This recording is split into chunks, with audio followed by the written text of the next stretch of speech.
Isang mapagpalang umaga po sa lahat. Meron po tayong mga edad ko, alay ko envelopes sa gilid ng mga upuan na pwede nating gamitin sa ating pag-aalay. Mangyari ay kunin lang po ang envelope ng buwan ng inyong kapanganakan at iaalay ito mamaya pagkatapos ng komunyon. Maraming salamat po.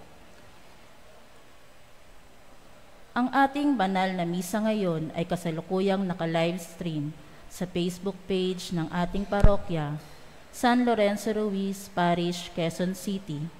Ang lahat ay pinapaalalahan ng manamit ng naaangkop at aktibo at magalang na makilahok sa ating pagdiriwang.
Lahat.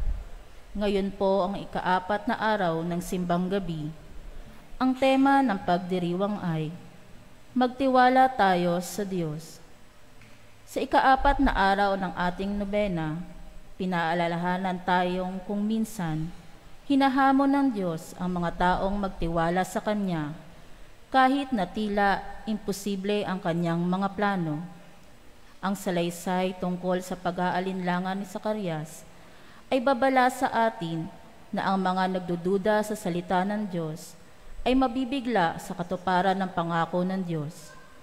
Sa kabilang dako, ang nagsistanggap sa plano ng Diyos ng buong pananalig at handang makipagtulungan sa Kanya ay magiging kasangkapan ng Kanyang pag-ibig at kapangyarihan. Hinahamon tayo ng liturhiya ngayon upang mamili sa pagiging tagamasid lamang ng kamanghamanghang kadakilaan ng Diyos o pagiging masisigla niyang katulong sa pagliligtas. Inaanyayahan din tayong magnilay at magdasal para sa mga matatanda at mga walang anak sa ating lipunan. Nakasalalay ang kanilang kaligayahan sa kung paano natin sila pinakikitunguhan. Magsitayo po ang lahat at ating simulan ang banal na misa.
Sa ngalan ng Ama, at ng Anak, at ng Espiritu Santo.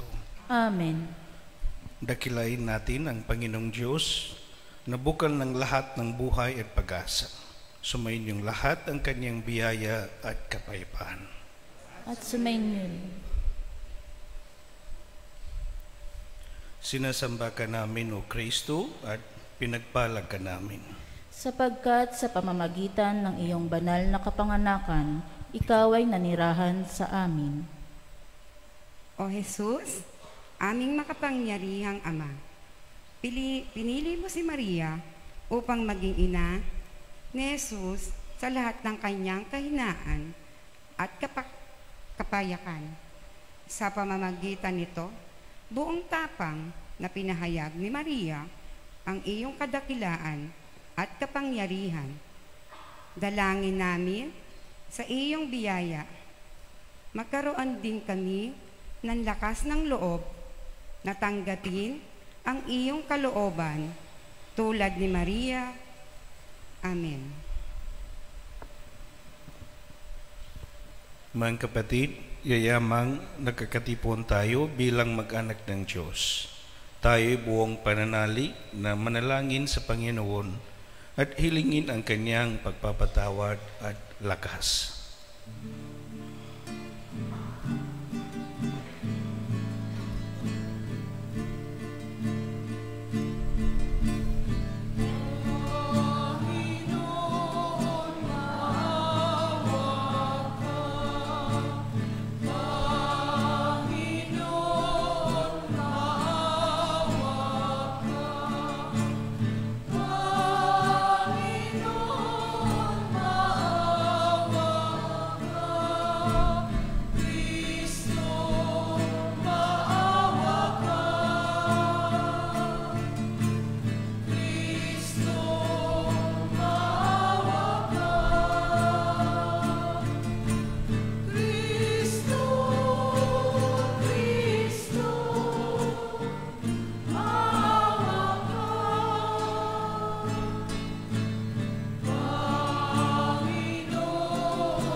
Kaawan tayo ng makapangyarihang Diyos, patawarin tayo sa ating mga kasalanan, at patnubayan tayo sa buhay na walang hanggan.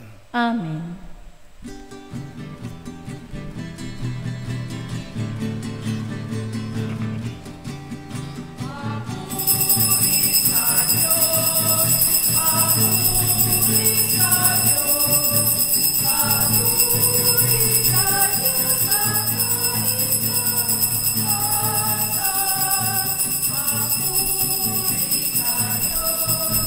Papuri sa Diyos, papuri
Manalangin tayo.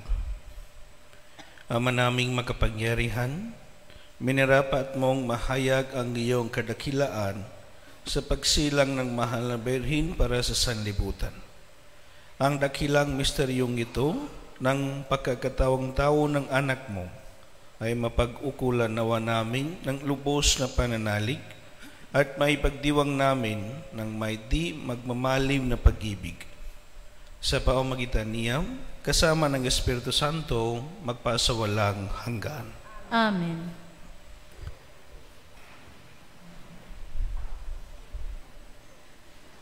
Ang pambihirang paglilihi kay Samson ng isang babaeng baog ay nagbabadya ng darating na paglilihi kay Juan Bautista ng isang matanda at baog na si Elizabeth. Pagbasa mula sa aklat ng mga hukom. Noong mga araw na iyon, sa bayan ng Zora, ay may isang lalaking Manoa ang pangalan, kabilang sa lipi ni Dan. Ang asawa niya ay hindi magkaanak. Minsan, napakita sa babae ang anghel ng Panginoon at sinabi, "Hanggang ngayon wala kang anak, ngunit hindi magtatagal, maglilihi ka at manganganak. Mula ngayon ay huwag kang iinom ng anumang uri ng alak, natitikim ng anumang bawal na pagkain. Kung maipanganak mo na siya, huwag mong papuputulan ng buhok, pagkat mula pa sa kanyang pagsilang ay itatalaga na siya sa Diyos. Siya ang magsisimulang magligtas sa Israel mula sa mga Pilisteo." Ang babae lumapit sa kanyang asawa at kanyang sinabi, "Napakita sa akin ang isang propeta ng Diyos, parang anghel. Kinikilabutan ako. Hindi ko tinanong kung taga saan siya, at hindi naman niya sinabi kung sino siya. Huwag daw akong iinom ng alak ni titikim ng anumang bawal na pagkain, pagkat ang sanggol na isisilang ko'y itatalaga sa Diyos." Dumating ang araw at nanganak ang asawa ni Manoa. Lalaki ang sanggol at pinangalanan nilang Samson. Lumaki ang bata na patuloy na pinagpapala ng Panginoon. Ang Espiritu ng Panginoon ay lumukob kay Samson. Ang salita ng Diyos. Salamat sa Diyos. Lagi kong papupurihan ang iyong kapangyarihan. Lagi kong papupurihan ang iyong kapangyarihan. Ikaw nawa muog ko, agligtas na kakanlungan, matatag na kublihan ko at matibay na sanggalang. Sa lahat ng masasama, O Diyos, ako'y ipaglaban. Lagi kong papupurihan ang iyong kapangyarihan. Panginoon, sa iyo ko inalagak ang pag-asa. Maliit pang bata ako, sa iyo'y may tiwala na. Sa simula at mula pa, wala akong inaasahang mag-iingat sa sarili, kundi tanging ikaw lamang. Lagi kong papupurihan ang iyong kapangyarihan. Pagkat ikaw, Panginoon, ay malakas at dakila, ang taglay mong katangi ay iyahayag sa madla. Sa pulpa sa pagkabata, ako'y iyong tinuruan. Hanggang ngayoy sinasambit ang gawa mong hinangaan. Lagi kong papupurihan ang iyong kapangyarihan.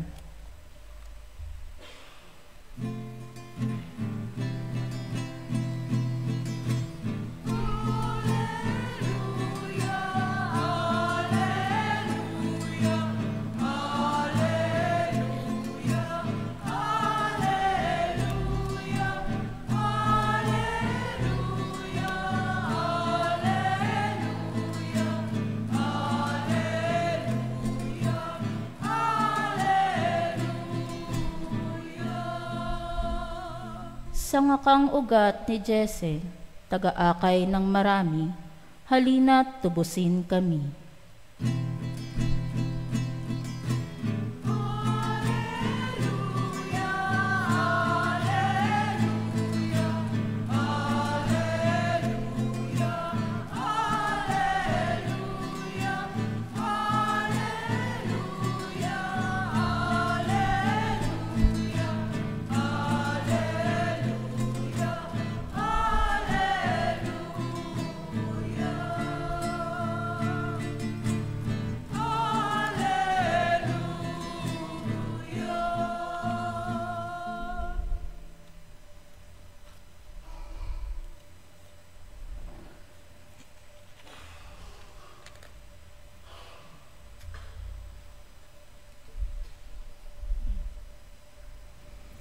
Sumainyo ang Panginoon. At sumainyo rin. Ang mabuting balita ng Panginoon ayon kay San Lucas. Papuri sa iyo, Panginoon.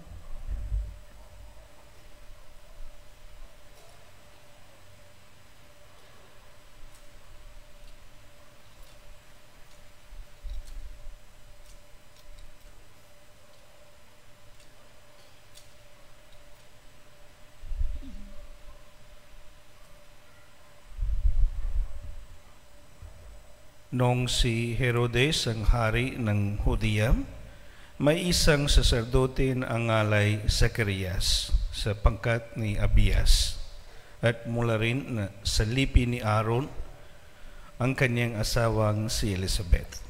Kapwa sila kalugod-lugod sa paningin ng Diyos, namumuhay ng ayon sa mga utos at tuntuning mula sa Panginoon.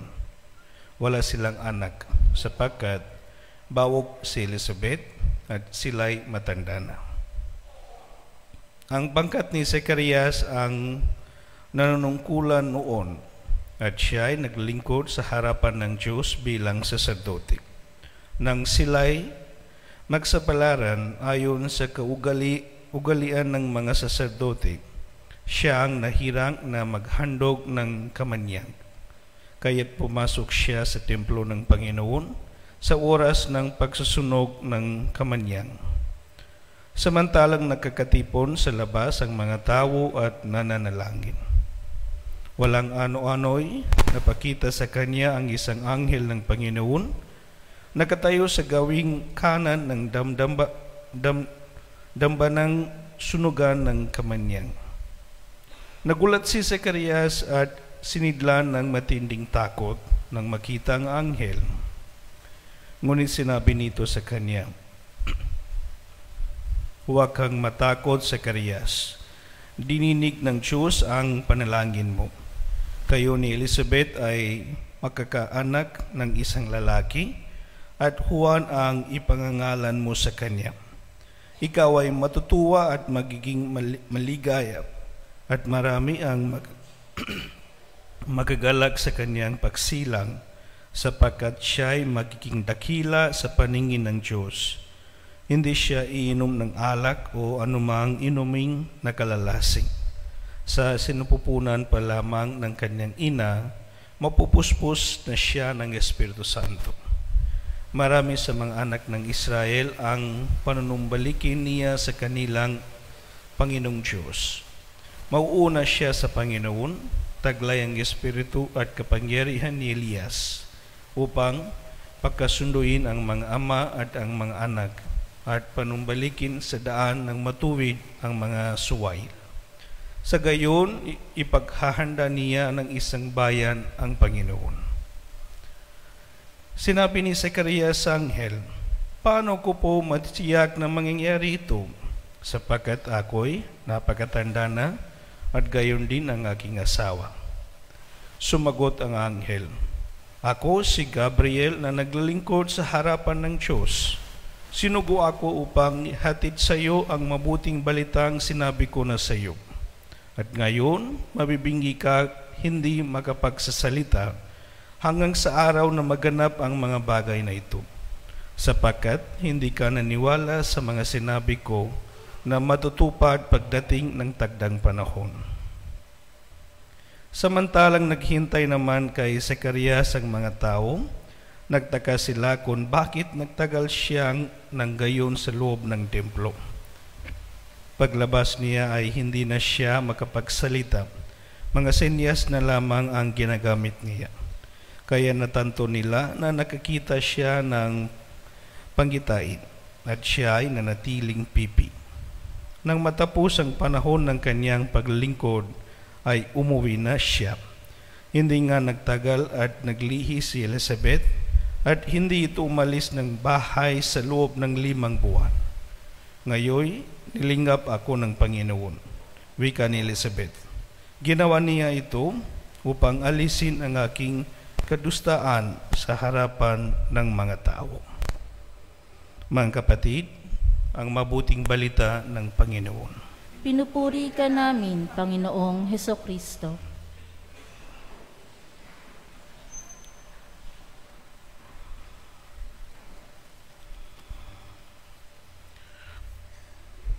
My dear brothers and sisters, magandang umaga po sa inyong lahat. Palapakan natin ang Panginoon. Kumusta po? Pang-apat na araw, no? Argising na po natin ngayon. Ang isang salita nga gusto kong ibigay ngayong araw sa pang-apat na simbang gabi Armisa di Gallo. Ang salita ay kulang. Siguro kaaga-aga, kulang agad. Paskong Pasko, kulang. Magbabagong taon, kulang pa rin. Bakit pati po katabi ninyo ngayon, kulang-kulang na?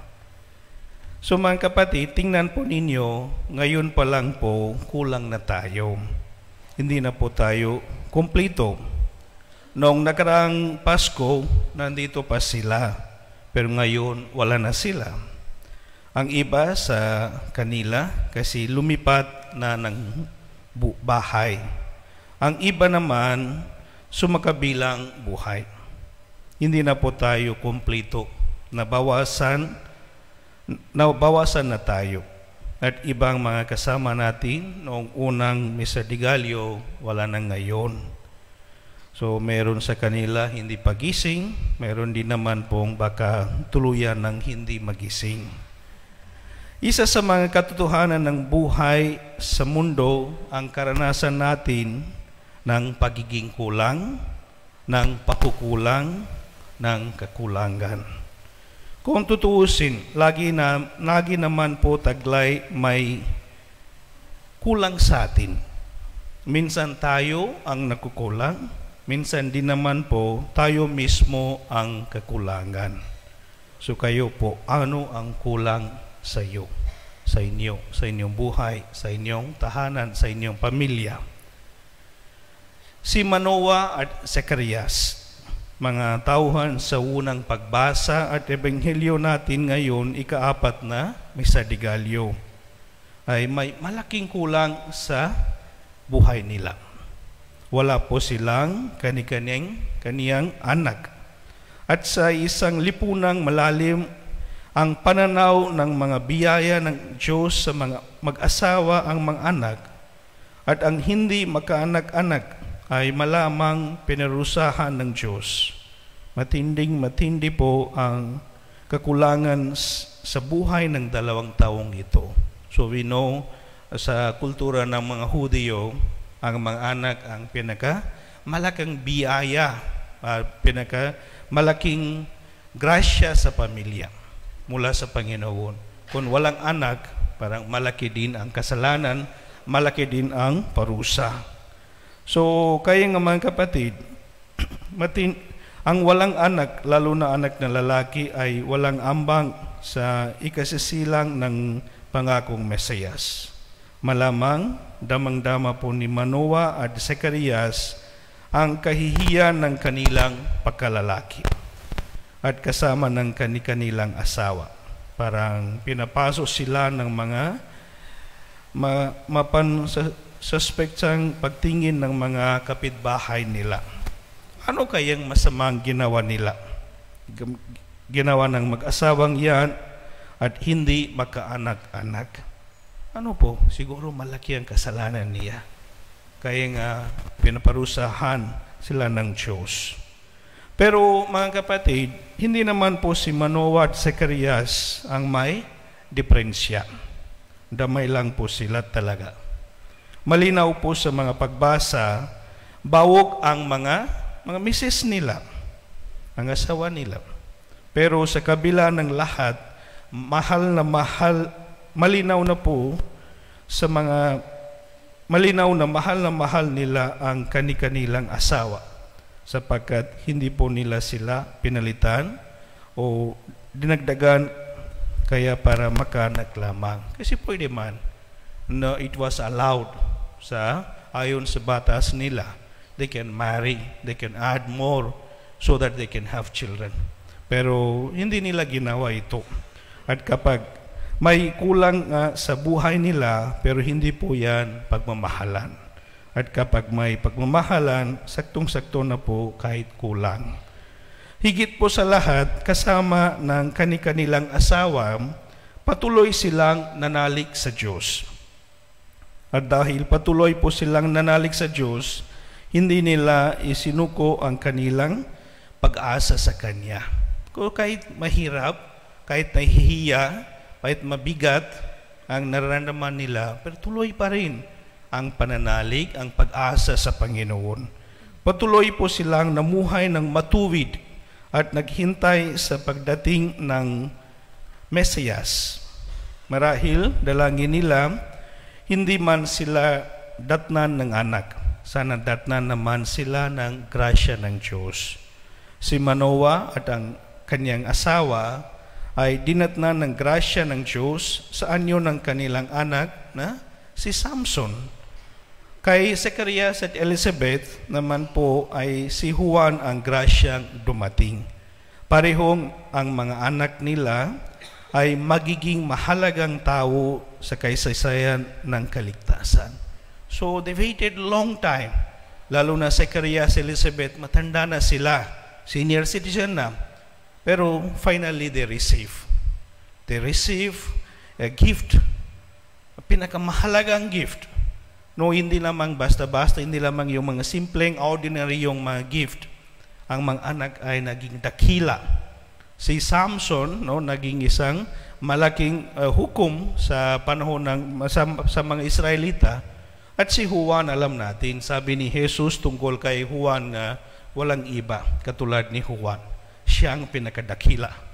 Siya ang pinaka-best. So yan ang binigay ng Diyos dahil sa pananalig, dahil sa pag-asa nila, dahil sa the faithfulness, because they hold on to the God kahit hindi na madali. So, that's a gift that receive, my dear brothers and sisters. So, sa pang-apat na gising natin ngayon, narito ang apat na tanong na dapat gumising sa atin. Una, ano ba ang mga kulang sa inyo?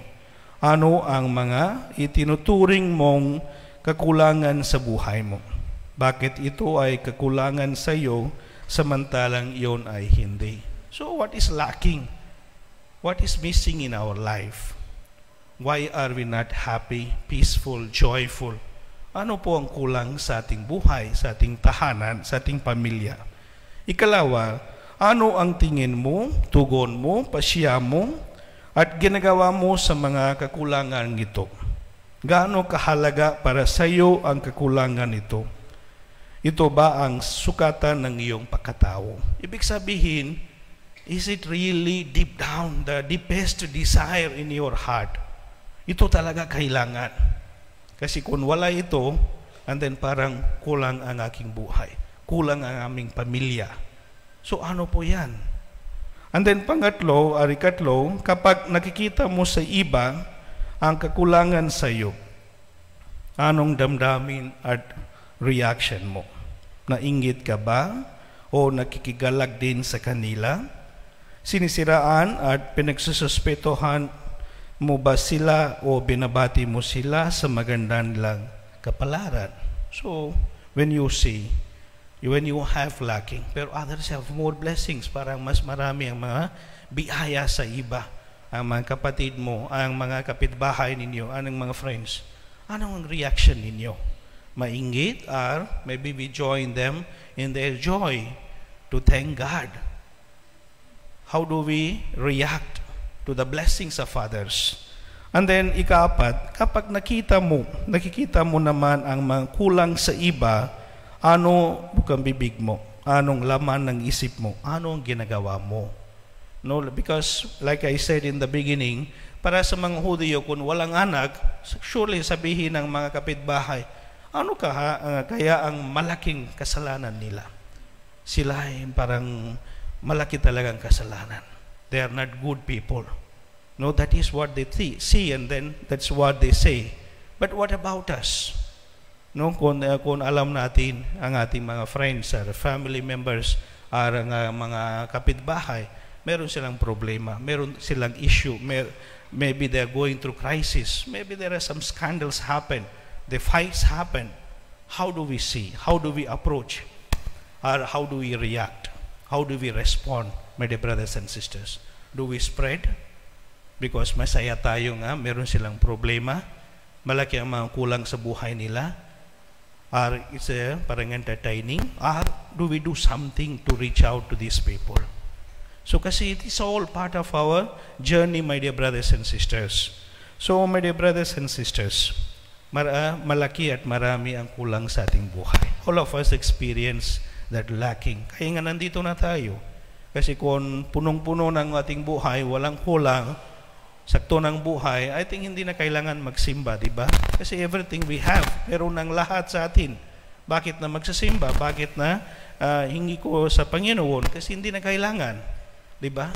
Pero nandito na tayo dahil there is something is not complete sa ating buhay. Hindi kompleto. Maybe marami or malaki ang kulang sa ating buhay.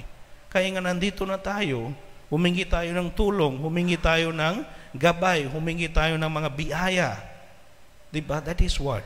So kaya nga, para sa ating lahat, may magandang balita ngayon. Ang magandang balita ay hindi tayo pinabayaan ng Diyos. Mahal na mahal niya tayo. So sa ating mga kakulangan, siya po ang ating kapupunan. Kung ano mang kulang sa atin, ang Diyos ang nagpupuno. Ito ang mensahe. Ito ang magandang balita para sa atin. God will fill us whatever is lacking in our life. We do our best, God will do the rest. So my dear brothers and sisters, pero ano po ang kailangan? Ang tiwala, ang pag-asa, ang pagtiyaga. Yan ang importante, ang kailangan, my dear brothers and sisters, dahil gumagawa ang kumikilos ang Diyos. Maniwala po tayo sa Kanya. Nabubuksan ang ating mga mata sa mga himala ng Diyos kung tayo ay may pananalig. Nararanasan natin ang pagkilos ng Diyos kung tayo ay may pananampalataya. Kaya nga kailangan natin patience and faith and trust, pagtitiyaga, pananampalataya, pagtitiwala, no? Pag-asa, my dear brothers and sisters. Do not give up. Huwag kayong susuko. Because God will give. God never deny our prayers. Never. But He delays because He wants to give better things. Maybe He's preparing pinaka-best na mga biyaya para sa atin. No, kaya nga, hold on to it. No, hindi na instant, my dear brothers and sisters. Hindi na instant. No nga, kung instant coffee, okay lang. No, kung we just put hot water, we can drink. But it's not like that, our faith journey. It's a journey. It's a process. And it's a mystery. Sometimes, hindi natin alam bakit na nangyayari ito, bakit na kulang, bakit na ganito ang situation sa ating buhay. Pero we hold on to God. Because God will provide. Because God is God of love. He knows our struggle. He knows our pain. He knows what is lacking. He knows our desires. Our deep down, what is there in our hearts. Alam niya ang lahat. But He will provide. He will give, my dear brothers and sisters. But please, hold on to our faith. Hold on to our trust. 9 days magsimba ako sa simbang gabi at Misa de Gallo. Dahil mayroon akong malaking request. Malaking something I'm asking in my prayers. But we may not receive. 9 days, we may not receive. Siguro kailangan ulitin natin next year. Hindi natin alam kailan nga tanggapin natin. But surely we will receive. But that's the thing, my dear brothers and sisters. No, it's not like give and take. It's not business. No, it's a faith. Kaya nga, let us learn from today these people. No, kahit matanda na sila, si Zacharias at Elizabeth, and then we will be listening about them more coming days. No, how faithful, no, naging tapat sila. At tuloy pa rin, no, ang their faithfulness to each other. That is what is important, my dear brothers and sisters. Also, the teachers, lalo na para sa inyo mga mag-asawa, please, maybe ang asawa ninyo meron na maybe kulang. Maybe there are some time hindi na madali ang ugali nila. But let's have patience. Accept them. Love them. Yan ang ginawa ni Zacharias. Kahit baog si Elizabeth, he did not leave. Hindi na pinalitan. Hindi na dinagdagan. Because tuloy pa rin. Dahil sa pagmamahal. Please love your wife and husband and help each other to grow. To grow, to become better persons, good husbands, good wife, good parents. That is very important, my dear brothers and sisters. So let us pray para sa ating lahat.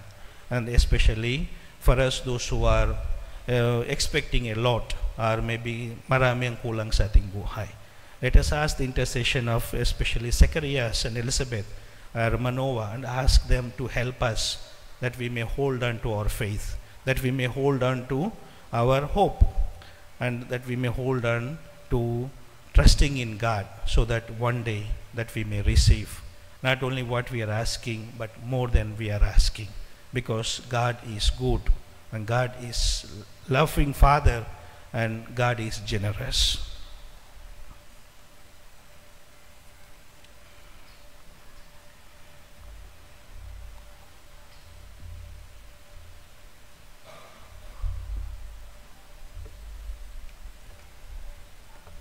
Magstayo po ang lahat.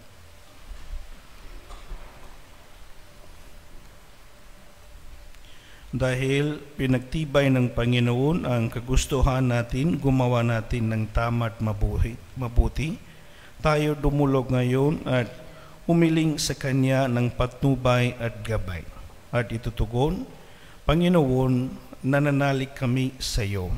Panginoon, nananalig kami sa iyo.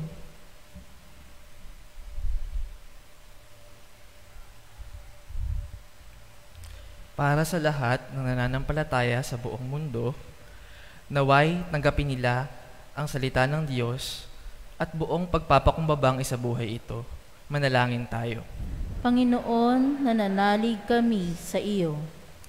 Para sa Santo Papa at lahat ng ibang pinunong relihiyoso at sibil, naway maging inspirasyon sa lahat ang kanilang halimbawa ng katapatan at bukas palad na paglilingkod sa kanilang nasasakupan. Manalangin tayo. Panginoon, nananalig kami sa iyo. Para sa lahat ng magulang, guro at katikista, naway makita nila sa lahat ng bata ang mahahalagang biyaya ng Diyos at palakihin at patnubayan sila alinsunod sa kalooban ng Diyos. Manalangin tayo. Panginoon, nananalig kami sa iyo. Para sa mga matatanda sa ating pamayanan, naway patuloy silang maghandog ng katalinuhan at panalangin at kailanman ay di mag-alinlangan sa natatanging pagmamahal sa kanila ng Diyos. Manalangin tayo. Panginoon, nananalig kami sa iyo. Para sa mga mag-asawang walang anak, naway isaalang-alang nila ang pangangailangan ng libu-libong mga sanggol na tinatanggihan ng kanilang mga magulang. Manalangin tayo. Panginoon, nananalig kami sa iyo. Para sa mga may kapansanan, pisikal o emosyonal, maging tampulan nawa sila ng atensyon at kalinga ng lipunan. Manalangin tayo. Panginoon, nananalig kami sa iyo. Para sa bukluran ng Eugenio Compound, sa paghahanda natin sa pagdiriwang ng kapanganakan ni Jesus, naway mapuno ang ating mga pagtitipon ng pasasalamat, pagkabukas palad, at diwa ng pagkakaisa. Manalangin tayo. Panginoon, nananalig kami sa iyo. Para sa lahat ng pamilya sa ating bukluran, nawa ang diwa ng Adbyento ay magpatibay ng kanilang pagkakaisa at mapalalim ang pag-unawa sa tunay na kahulugan ng Pasko. Manalangin tayo. Panginoon, nananalig kami sa iyo. Tahimik nating ipanalangin ang ating mga sariling kahilingan at ang lahat ng mga kahilingan sa misang ito. Manalangin tayo sa Panginoon. Panginoon, nananalig kami sa iyo. Panginoon, buksan mo ang aming mga puso sa pagtanggap sa iyong salita ng buong pananalig, bukas palad at naniniwalang hangad mo ang aming kabutihan at walang imposible sa iyo. Isinasamo namin ito sa pamamagitan ni Kristong aming Panginoon. Amen.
Magtayo po ang lahat.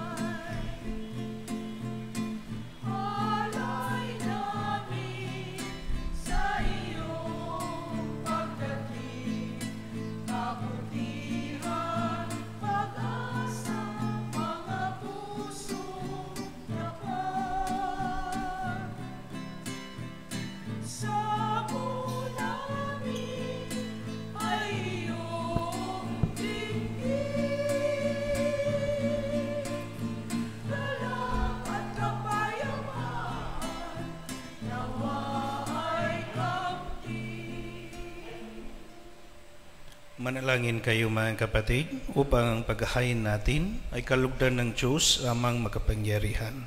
Tanggapin nawa ng Panginoon itong paghahain sa iyong mga kamay, sa kapurihan niya at karangalan, sa ating kapakinabangan at sa buong sambayanan niyang banal. Ama naming lumikha, tunghayan mo ang mga nakahain sa dambana. Itong aming abang nakayanan ay magkamit nawa ng kapupunang kabanalan na idinudulot ng iyong kapangyarihan.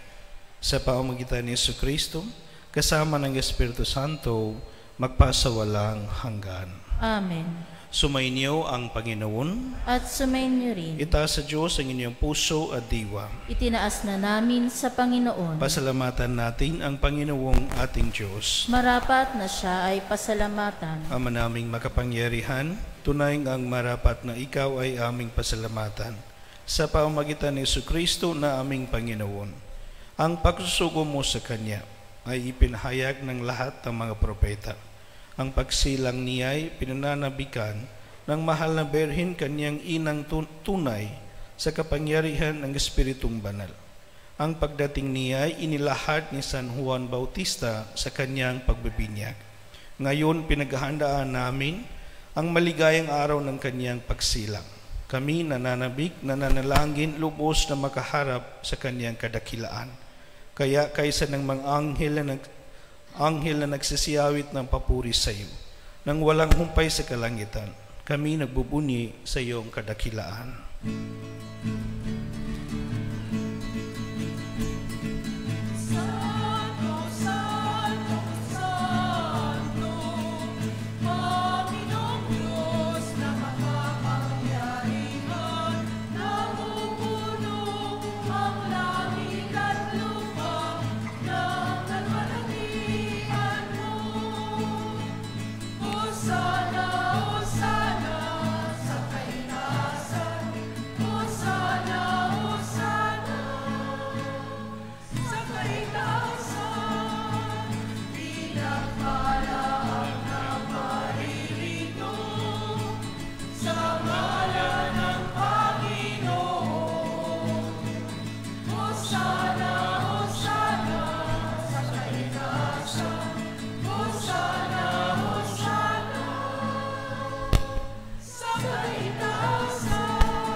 Ama naming banal, ikaw ang bukal ng tanan kabanalan.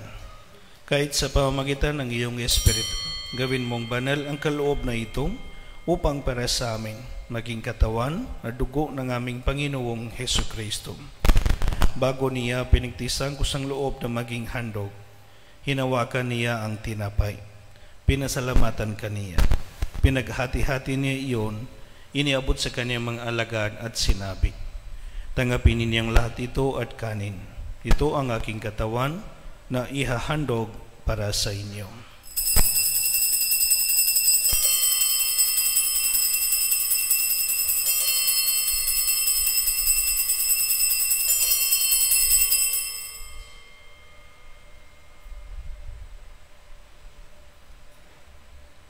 Gayon din naman, noong matapos ang hapunan, hinawakan niya ang kalis. Muli kaniyang pinasalamatan. Iniabot niya ang kalis sa kaniyang mga alagad at sinabi, "Tanggapin ninyong lahat ito at inumin. Ito ang kalis ng aking dugo, ng bago at walang hanggang tipan. Ang aking dugo na ibubuhos para sa inyo at para sa lahat sa kapagpapatawad ng mga kasalanan. Gawin ninyo ito sa pag-alaala sa akin."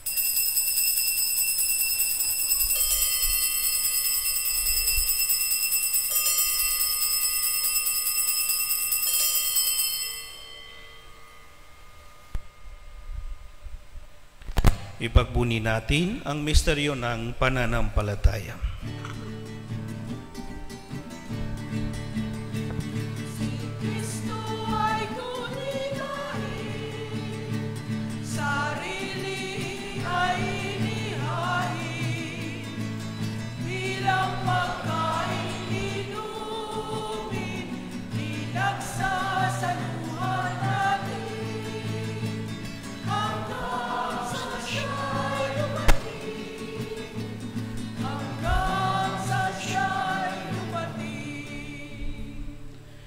Ama, ginagawa namin ngayon ang pag-alala sa pagkamatay at muling pagkabuhay ng iyong anak. Kaya't iniaalay namin sa iyo ang tinapay na nagbibigay buhay at ang kalis na nagkakaloob ng kaligtasan. Kami nagpapasalamat dahil kami iyong minarapat na tumayo sa harap mo para maglingkod sa iyo.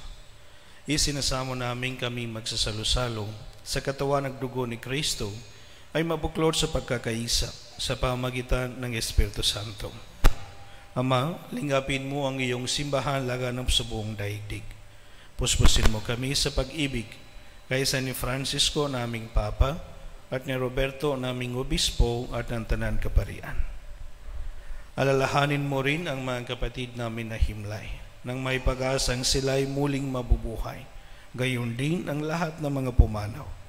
Kaawan mo sila at patuloyin sa iyong kaliwanagan. Kaawan mo at paging dapatin kaming lahat na makasalo sa iyong buhay na walang wakas. Kaysa ng mahal na Birhen Maria na ina ng Diyos, kay San Jose, ang esposo niya, kaysa ng mga apostol at ng lahat ng mga banal na namuhay dito sa daigdig ng kalugod-lugod sa iyo. May pagdiwang nawa namin ang pagpapuri sa kararangal mo sa pamagitan ng iyong anak na aming Panginoong Hesus Kristo. Sa pamagitan ni Kristo, kasama niya at sa Kanya, ang lahat ng parangal at papuri ay sa iyo, Diyos amang makapangyarihan, kasama ng Espiritu Santo, magpasawalang hanggan.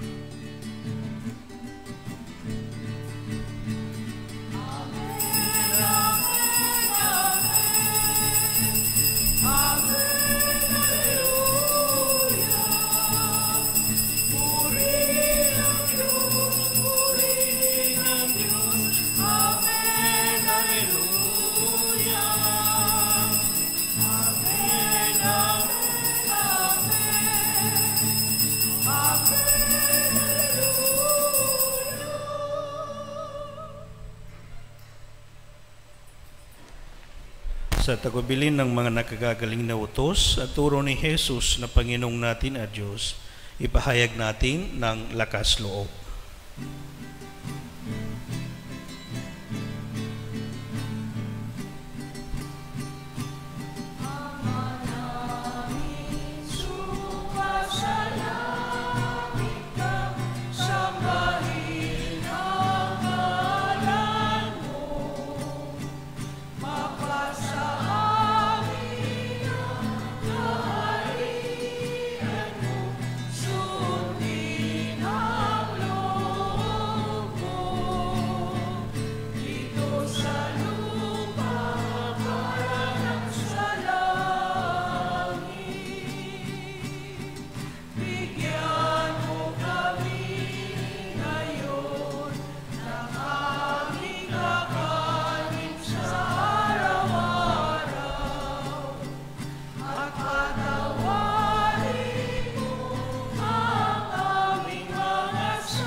Hinihiling namin kami adya sa lahat ng masama, pagkalooban ng kapayapaan araw-araw, iligtas sa kasalanan at ilayo sa lahat ng kapahamakan, samantalang amin pinananabikan ang dakilang araw ng pagpapahayag ng tagapagligtas namin si Jesu Kristo.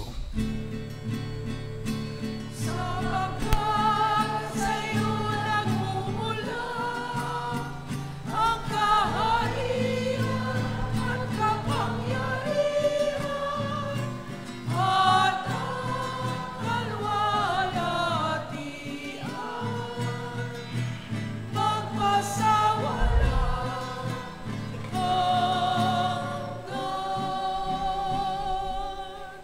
Panginoong Yesu Kristo, sinabi mo sa iyong mga apostol, ang kapayapaan ang iniwan ko sa inyo.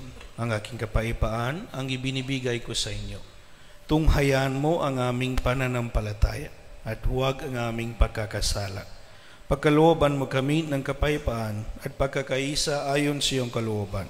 Kasama ng Espiritu Santo, magpaasawalang hanggan. Amen. Ang kapayapaan ng Panginoon ay laging sumainyo. At sumainyo rin. Magbigayin kayo ng kapayapaan sa isa't isa.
Mga kapatid, ito ang kordero ng Diyos. Ito ang nag-aalis ng kasalanan ng sanlibutan. Mapaalad ang mga inanyayahan sa kanyang piging. Panginoon, hindi ako karapat-dapat na magpatuloy sa iyo, ngunit sa isang salita mo lamang ay gagaling na ako.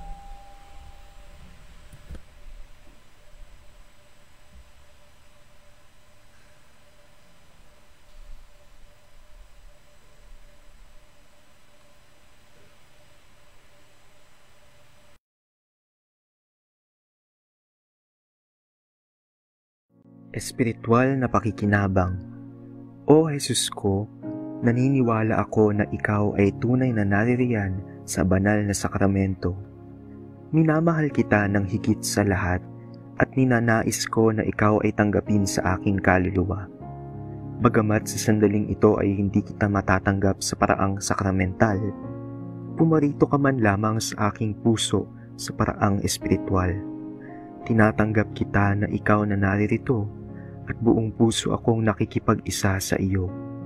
Huwag mong pahintulutang ako'y mapahiwalay sa iyo. Amen.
Lumapit ang Pasko. Panginoon, halina at pumarito ka. Sagipin mo ang bayan, ikaw ang pag-asa. Gabay ang mga mahihirap. Panginoon, iligtas mo ang iyong bayan. Ay gulo na nga ng mundo, hirap, sagunan, lungkot. Kaya sama-sama tayong manalangin dahil darating na ang Pasko. Panginoon, halina at pumarito ka. Sagipin mo ang bayan, ikaw ang pag-asa. Gabay ng mga mahihirap. Panginoon, iligtas mo ang iyong bayan.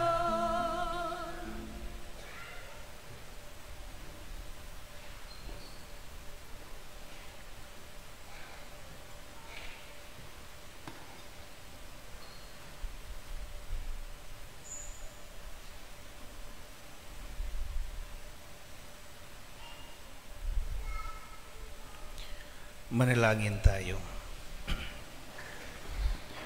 Ama naming mapagmahal, bilang pagtanaw ng utang na loob sa aming pinagsaluhan, kami ay panatilihin mong nananabik sa mga darating mong bigay, upang mapaghandaan namin tanggapin ng marangal ang pagsilang ng aming manunubos na mahal, na siyang namamagitan kasama ng Espiritu Santo magpasawalang hanggan. Amen. Magsiupo po ang lahat para sa ilang paalala. Una, paalala po sa schedule ng mga misa para bukas, December 20, Miyerkules. Misa de Gallo, 4:30 a.m. Wala pong misa ng 6 a.m. Simbang gabi ng 7:30 p.m. Para sa detalyadong schedule ng mga misa hanggang bagong taon, sumangguni sa ating FB page. Ikalawa, sa December 22, Biyernes, ang ating Holy Hour ay gaganapin sa alas 6 ng gabi. May nakaantabay na pari sa mga nais mangumpisal sa gabing iyon. Ikatlo, narito po ang mga programang pampasko ng ating parokya. Ang Bundle of Joy Project para sa mga kapamilya natin sa ating mga mission areas na higit na nangangailangan. Ang Bundle of Joy Noche Buena Package na pwede ninyong ipamasko ay mga groceries na naka-flash sa screen or pwede pong cash na 1,000 pesos. Iaalay po natin ito sa misa o iwan sa parish office. Meron din po tayong Christmas balls na may kanya-kanyang halaga na pwede ninyong isabit sa Christmas tree kasama ang inyong mga wishes. Ang proceeds po nito ay pandagdag sa ating feeding program. Deadline po ng mga ito ay sa December 23, Sabado. Maraming salamat pong muli sa inyong suporta. Ang Gift for an Angel naman po ay mula sa Catechetical Ministry, kung saan bibigyan natin ng regalo ang ilang bata mula sa mission areas. Sa mga nais magbigay ng regalo, maaari pong kumuha ng Angel Gift Tab sa mga parish youth catechist na nakapwesto sa tabi ng ating giant Christmas tree. Ang edad ko, alay ko, isang pag-aalay at pasasalamat sa mga iba't ibang biyayang ating natamo sa taong 2023. Ang malilikom sa proyektong ito ay gagamitin natin bilang paunang pondo para sa pagpapaayos ng ating kumbento at formation center at para sa pagpapagawa ng ating Gallery of Saints. Sa una at ikatlong araw ng ating simbang gabi, Misa de Gallo, tayo po ay nakalikom na halagang 67,687. Ang mga nangungunang buwan sa kasalukuyan ay ang buwan ng Pebrero at Nobyembre. Maraming salamat po sa inyong walang sawang suporta sa mga proyekto ng ating simbahan. At ngayon, pwede na po nating ihulog ang ating mga brown envelopes para sa edad ko, alay ko.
Maraming salamat po sa inyong lahat. Sumainyo ang Panginoon. At sumainyo rin. Magsayo kayo at ipanalangin ang pagpapala ng Diyos. Puspusin nawa kayo ng Diyos ng paggalang at kalinga para sa matatanda. Amen. Tibayin niya nawa ang iyong pananampalataya sa Kanya. Amen. Tulutan niya nawa na gawin kayong maligaya sa inyong pag-asa at walang pagod sa pagmamahal sa inyong buong buhay. Amen. At pagpalay nawa kayo ng makapangyarihang Diyos, Ama, Anak at Espiritu Santo. Amen. Umay kayo upang mahalin at paglingkuran ang Panginoon. Salamat sa Diyos.